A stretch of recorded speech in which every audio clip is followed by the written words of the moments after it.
Hi everybody, this is Susie and Rafa from Cheeky Seats. Hello. Today we're going to show you how to install one of our seat covers.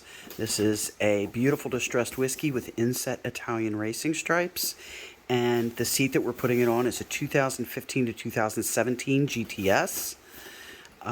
We put a little sticker in the front to let you know which way the front is. Some folks get confused about that.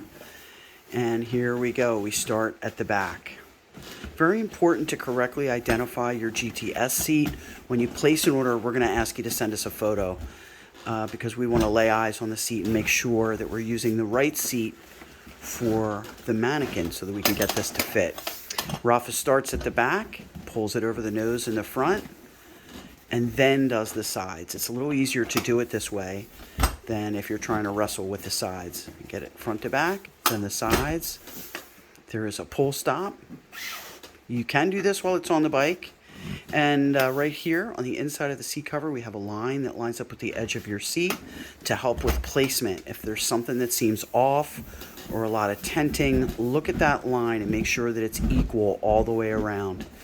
Here we have the smoothing part. Very important to smooth it out. Get that looking awesome, which it does. And there you have a spectacular whiskey cover with French seams and inset Italian racing stripes for your Vespa GTS. Thank you.